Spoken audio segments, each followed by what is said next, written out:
कोई चक्र नहीं होगा जो वहां जाएगा जहां हम जा रहे हैं। हमें 3 सबसे बड़े डायनासोर्स का डीएनए चाहिए। अंडे से ही सैंपल लेना जरूरी है क्या? हम खुद को ऐसी जगह ले आए जहां हमें होना ही नहीं चाहिए था।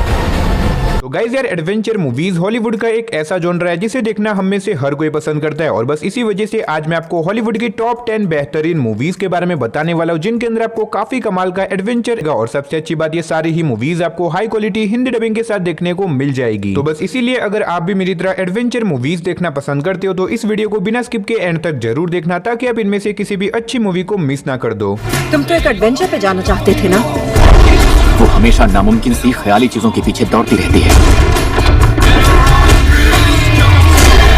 तो चलिए बिना देरी के वीडियो की शुरुआत करते हैं हमारी आज की लिस्ट की नंबर 10 की मूवी से, जिसका नाम है national treasure book of secret. ये 2007 में रिलीज हुई एक एक्शन एडवेंचर मूवी है, जिसे IMDb की तरफ से 6.5 आउट ऑफ 10 की रेटिंग मिली हुई है। इस मूवी के अंदर हमें कहानी दिखाई जाती है बेंजामिन की, जिसने हाल ही में एक बहुत बड़ा खजाना ढूंढ निकाला है और इसी वजह से वो बहुत ज्यादा पॉपुलर हो चुका है। अब ऐसे में बेंजामिन ने इस खजाने को ढूंढने के लिए बहुत ज्यादा मेहनत करी होती है, लेकिन कहानी में ट्विस्ट बताया है जब इसी बीच बेंजामिन को पता चलता है कि न्यूज में ये दिखाया जा रहा है कि बेंजामिन के ग्रैंडफादर ने अब्राहम लिंकन को मारा था, यानी कि बेंजामिन के दादाजी एक मर्डरर थे। अब ऐसे में बेंजामिन, जो कि अपने दादाजी को बचपन से जानता है, उसे पता था कि उसके दादाजी ने किसी का भी मर्डर नहीं किया। इसी वजह से वो एक एडवेंचर सफर के ऊपर निकल जाता है, ताकि वहां पे जाके वो ये साबित कर सके कि असल में उसके दादाजी एक बेगुनाह इंसान थे। अब आखिर क्या बेंजामिन अपने दादाजी की बेगुनाही साबित कर पाएगा, और आखिर उसकी एडवेंचर जर्नी के बीच में उसके साथ क्या कुछ होने वाला है, वही सब कहानी जानने के लिए आप इस मूवी को प्राइम वीडियो के ऊपर देख सकते हो। तो नंबर 9 पे जो मूवी आती है उस मूवी का नाम है in the heart of the sea. ये 2015 में रिलीज हुई एक एक्शन एडवेंचर मूवी है, जिसे IMDb की तरफ से 6.9 आउट ऑफ 10 की रेटिंग मिली हुई है। इस मूवी के अंदर हमें कहानी दिखाई जाती है 18th सेंचुरी की, जहां पे एक क्रू जो कि अपनी शिप को लेकर बीच समंदर में चले जाते हैं, ताकि वहां पे जाके वो व्हेल मछली का शिकार कर सके। अब ऐसे में ये लोग अपने शिकार को पूरा करके अपने घर की तरफ लौट रहे होते हैं, लेकिन इसी बीच कहानी में ट्विस्ट बताया है जब इन लोगों का सामना एक बहुत बड़ी व्हाइट शार्क से हो जाता है, जो कि इनके पीछे पड़ जाती है इन्हें मारने के लिए। अब ऐसे में वो व्हाइट शार्क इतनी ज्यादा बड़ी और इतनी ज्यादा पावरफुल है कि ये लोग उस शार्क के सामने एक सेकंड भी नहीं टिक पाते, और ऊपर से वहां पे एक बहुत बड़ा तूफान भी आ जाता है, जिसकी वजह से ये लोग वहां पे बहुत बुरी तरीके से फंस जाते हैं। अब ऐसे में ये लोग यहाँ पे बिना खाना और पानी के बीच समंदर में कैसे सरवाइव करेंगे, आखिर क्या ये लोग उस व्हाइट शार्क का सामना करके यहाँ से जिंदा बाहर निकल भी पाएंगे या फिर नहीं, वही सब कहानी जानने के लिए आप इस मूवी को हिंदी लैंग्वेज के साथ प्राइम वीडियो के ऊपर देख सकते हो। तो नंबर 8 पे जो मूवी आती है उस मूवी का नाम है रेड 1। ये 2024 में रिलीज हुई एक एक्शन एडवेंचर कॉमेडी मूवी है, जिसे IMDb की तरफ से 6.3 आउट ऑफ 10 की रेटिंग मिली हुई है। इस मूवी के अंदर में कहानी दिखाई जाती है सेंटा क्लॉज की, जिसे क्रिसमस से पहले एक बहुत ही खतरनाक चुड़ैल किडनैप कर देती है। अब ऐसे में वो चुड़ैल सेंटा क्लॉज की सारी पावर को छीन के पूरी दुनिया के ऊपर राज करना चाहती है, लेकिन इसी बीच हमें कहानी दिखाई जाती है सेंटा क्लॉज के बॉडीगार्ड की, जिसे अब कैसे भी करके 24 घंटों के अंदर सेंटा क्लॉज को ढूंढना होगा। अब इसके बाद सेंटा का बॉडीगार्ड अपने एक पार्टनर के साथ मिलकर निकल जाता है सेंटा को ढूंढने के लिए। तो आखिर क्या वो सेंटा को ढूंढ के उनकी जान बचा पाएगा, और आखिर सेंटा क्लॉज को किसने किडनैप किया है, वही सब कहानी जानने के लिए आप इस मूवी को देख सकते हो। अब अगर आप एक ऐसी मूवी देखना चाहते हो जिसके अंदर आपको एक्शन भी देखने को मिले, एडवेंचर भी देखने को मिले, साथ ही कॉमेडी भी देखने को मिले, तो आप इस मूवी को ट्राई कर सकते हो, जो कि आपको हिंदी लैंग्वेज के साथ Amazon प्राइम वीडियो के ऊपर देखने को मिल जाएगी। तो नंबर 7 पे जो मूवी आती है उस मूवी का नाम है अल्फा। ये 2018 में रिलीज हुई एक एडवेंचर ड्रामा मूवी है, जिसे IMDb की तरफ से 6.6 आउट ऑफ 10 की रेटिंग मिली हुई है। इस मूवी के अंदर में कहानी दिखाई जाती है कूड़ा की, जो कि अपने फादर की ही तरह एक बहुत बड़ा योद्धा बनना चाहता है, लेकिन ऐसे में कूड़ा जो कि शिकार करने से डरता है, लेकिन अब कूड़ा जो कि बड़ा हो चुका है, इसी वजह से कबीले के रूल के हिसाब से उसे अब शिकार करना ही होगा। इसी वजह से वो अपने पहले शिकार को करने के लिए जाता है, लेकिन कहानी में ट्विस्ट बताया है जब शिकार करते टाइम वो डर जाता है, और इसी वजह से वो एक बहुत बड़ी खाई के अंदर गिर जाता है। अब ऐसे में कूड़ा के फादर और बाकी सारे कबीले के लोगों को यही लगता है कि कूड़ा अब मर चुका है, और इसी वजह से वो लोग वहां से चले जाते हैं, लेकिन ऐसे में कूड़ा इतने ऊपर से गिरने के बावजूद भी किसी तरह से बच जाता है, लेकिन अब वो पूरी तरीके से जख्मी हो चुका है और वहां पे वो एक बहुत बुरी सिचुएशन में फंस चुका है। अब अगर कूड़ा को अपने कबीले पे वापस जाना है तो उसे एक बहुत ही खतरनाक जंगल को पार करना होगा, और इसी बीच उसका सामना एक बहुत ही खतरनाक जंगली भेड़िए से हो जाता है। अब आखिर क्या कूड़ा अपने कबीले पे वापस जा पाएगा, और इस बीच उसके साथ मूवी में जो कुछ भी एडवेंचर चीजें होती है वो सब जानने के लिए आप इस मूवी को देख सकते हो। अब अगर आप इस तरह की जंगल एडवेंचर पे बनी हुई मूवीज देखना पसंद करते हो तो आप इस मूवी को हिंदी लैंग्वेज के साथ नेटफ्लिक्स और Amazon प्राइम वीडियो के ऊपर देख सकते हो। तो नंबर 6 पे जो मूवी आती है उस मूवी का नाम है असेसियन क्रीड। ये 2016 में रिलीज हुई एक एक्शन एडवेंचर मूवी है, जिसे IMDb की तरफ से 5.6 आउट ऑफ 10 की रेटिंग मिली हुई है। इस मूवी के अंदर में कहानी दिखाई जाती है काल की, जिसे एक दिन अचानक से कुछ बहुत ही खतरनाक लोग किडनैप कर देते हैं। अब ऐसे में काल को जिन लोगों ने किडनैप किया है वो लोग काल को एक टेक्नोलॉजी की मदद से टाइम में टाइम ट्रैवल करके पीछे भेजते हैं जहाँ पे वो एक असेशन हुआ करता था और वहाँ पे जाके काल को एक बहुत बड़े मिशन को पूरा करना होगा। अब ऐसे में काल को ना चाहते हुए भी इस काम को करना पड़ता है और ऐसे में वो टाइम ट्रेवल करके पास्ट में चला जाता है। अब आखिर वहाँ पे जाने के बाद उसके साथ क्या कुछ होने वाला है, आखिर उसका मिशन क्या है और आखिर क्या वो अपने मिशन को पूरा कर पाएगा या फिर नहीं, वही सब कहानी जानने के लिए आप इस मूवी को देख सकते हो। अगर आप एक बढ़िया सी एक्शन एडवेंचर मूवी देखना चाहते हो जिसके अंदर आपको टाइम ट्रैवल के साथ साथ हिस्टोरिकल कॉन्सेप्ट देखने को मिले तो आप इस मूवी को वन टाइम वॉच के लिए ट्राई कर सकते हो, जो कि आपको हिंदी लैंग्वेज के साथ नेटफ्लिक्स के ऊपर देखने को मिल जाएगी। तो नंबर 5 पे जो मूवी आती है उस मूवी का नाम है स्लम्बरलैंड। ये 2022 में रिलीज हुई एक एक्शन एडवेंचर फैंटेसी मूवी है जिसे IMDb की तरफ से 6.7 आउट ऑफ 10 की रेटिंग मिली हुई है। इस मूवी के अंदर में कहानी दिखाई जाती है नेमो नाम की एक छोटी सी लड़की की जिसके फादर की एक दिन अचानक से मौत हो जाती है। अब ऐसे में नेमो अपने फादर की मौत की वजह से बहुत ज्यादा दुखी होती है, लेकिन इसी बीच उसे पता चलता है सपनों की दुनिया के बारे में जहाँ पे जाके वो अपने फादर को वापस से जिंदा कर सकती है। अब जैसे ही नेमो को सपनों की दुनिया के बारे में पता चलता है वो निकल जाती है सपनों की दुनिया में ताकि वहां पे जाके वो अपने फादर को जिंदा कर सके। अब आखिर सपनों की दुनिया में जाने के बाद नेमो को कौन कौन सी प्रॉब्लम्स का सामना करना पड़ेगा और इस बीच मूवी के अंदर जो कुछ भी एडवेंचर होता है वो सब देखने के लिए आप इस मूवी को हिंदी लैंग्वेज के साथ नेटफ्लिक्स के ऊपर देख सकती। तो नंबर 3 पे जो मूवी आती है उस मूवी का नाम है द लॉस्ट सिटी। ये 2022 में रिलीज हुई एक एडवेंचर कॉमेडी मूवी है जिसे IMDb की तरफ से 6.1 आउट ऑफ 10 की रेटिंग मिली हुई है। इस मूवी के अंदर में कहानी दिखाई जाती है एबिगल नाम के एक बहुत ही खतरनाक आदमी की जो कि एक दिन एक राइटर को किडनैप कर देता है। अब ऐसे में एबिगल चाहता है कि वो राइटर उसे एक सोने की सिटी को ढूंढने में मदद करे जो कि आज से हजारों सालों पहले अचानक से गायब हो गई थी। अब इसी बीच हमें कहानी दिखाई जाती है डैश नाम के एक आदमी की जो कि उस राइटर का बॉयफ्रेंड होता है और इसी वजह से वो उस जगह के ऊपर चला जाता है ताकि वहां पे जाके वो अपनी गर्लफ्रेंड की जान बचा सके, लेकिन वहां पे जाने के बाद वो एक बहुत बड़ी मुसीबत में फंस जाता है। अब आखिर क्या डैश वहां पे जाने के बाद अपनी गर्लफ्रेंड यानी कि उस राइटर की जान बचा पाएगा और इस बीच मूवी के अंदर जो कुछ भी इंटरेस्टिंग चीजें होने वाली है वो सब जानने के लिए आप इस मूवी को देख सकते हो। अब इस मूवी के अंदर आपको बहुत ही कमाल का एडवेंचर देखने को मिल जाएगा। अगर आप एक बढ़िया सी एक्शन कॉमेडी के ऊपर बनी हुई मूवी देखना चाहते हो देन डेफिनेटली मैं रिकमेंड करूंगा कि आप इस मूवी को जरूर ट्राई करना, जो कि आपको हिंदी लैंग्वेज के साथ प्राइम वीडियो के ऊपर देखने को मिल जाएगी। तो नंबर 2 पे जो मूवी आती है उस मूवी का नाम है रिम ऑफ द वर्ल्ड। ये 2019 में रिलीज हुई एक एक्शन साइफाई एडवेंचर मूवी है जिसे IMDb की तरफ से 5.5 आउट ऑफ 10 की रेटिंग मिली हुई है। इस मूवी के अंदर में कहानी दिखाई जाती है कुछ बच्चों की जो कि एक जंगल के अंदर घूमने के लिए जाते हैं, लेकिन इसी बीच इन बच्चों को पता चलता है कि उनके सिटी के अंदर कुछ बहुत ही खतरनाक एलियंस क्रिएचर ने अटैक कर दिया है जिसकी वजह से चारों तरफ तबाही का माहौल फैल चुका है और इसी वजह से बहुत सारे लोगों की भी मौत हो चुकी है और इन एलियंस की वजह से ये बच्चे भी एक बहुत बड़ी मुसीबत में फंस चुके हैं। अब ऐसे में इन बच्चों को कैसे भी करके इस जंगल के अंदर रह के अपने आप को उन एलियंस क्रिएचर से बचाना होगा। अब आखिर क्या ये बच्चे ये कर पाएंगे और आखिर वो एलियन कौन है, आखिर वो अर्थ के ऊपर कैसे आए, वही सब कहानी जानने के लिए आप इस मूवी को देख सकते हो। अब अगर आप एक ऐसी मूवी देखना चाहते हो जिसके अंदर आपको बड़े बड़े मॉन्स्टर और क्रिएचर देखने को मिले, साथ ही मूवी के अंदर आपको अच्छा खासा एडवेंचर भी देखने को मिले, तो आप इस मूवी को वन टाइम वॉच के लिए देख सकते हो और ये मूवी आपको हिंदी लैंग्वेज के साथ नेटफ्लिक्स के ऊपर देखने को मिल जाएगी। तो फाइनली नंबर 1 पे जो मूवी आती है उस मूवी का नाम है पैडिंगटन इन पेरू। ये 2024 में रिलीज हुई एक एक्शन एडवेंचर मूवी है जिसे IMDb की तरफ से 6.8 आउट ऑफ 10 की रेटिंग मिली हुई है। इस मूवी के अंदर में कहानी दिखाई जाती है एक छोटे से बालू की जो कि इंसानों के साथ रहता है। अब ऐसे में इस बालू को एक दिन पता चलता है कि उसकी आंटी जो कि बहुत टाइम से मिस्टीरियस तरीके से गायब हो चुकी है, इसी वजह से वो अपनी फैमिली के साथ मिलकर निकल जाता है एक एडवेंचर सफर पे ताकि वहां पे जाके वो अपनी आंटी को ढूंढ सके। अब आखिर क्या ये बालू अपनी फैमिली के साथ मिलकर अपनी आंटी को ढूंढ पाएगा और इस एडवेंचर जर्नी के बीच में इनके साथ जो कुछ भी इंटरेस्टिंग चीजें होने वाली है वो सब जानने के लिए आप इस मूवी को देख सकते हो। अब ये काफी कमाल की एडवेंचर मूवी है, अगर आपने नहीं देखा तो डेफिनेटली मैं चाहूंगा कि आप इस मूवी को वन टाइम वॉच के लिए एक बार जरूर ट्राई करें, लेकिन अनफॉर्चुनेटली ये मूवी आपको किसी भी OTT प्लेटफॉर्म पे देखने को नहीं मिलेगी। तो अगर आप इस मूवी को देखना चाहते हो तो इसे आप इंटरनेट के ऊपर ढूंढ के हिंदी लैंग्वेज में देख सकते हो। तो बस ये थी हमारी आज की टॉप 10 बेस्ट एडवेंचर मूवीज। वैसे आपने इनमें से कौन कौन सी मूवीज को देख रखा है या फिर कौन सी देखने वाले हो, कमेंट बॉक्स में जाके बता देना। तो चलिए उसी के साथ हमारी आज की वीडियो को इधर ही खत्म कर दे, मिलते और किसी नई वीडियो के साथ, तब तक के लिए टाटा बाय बाय।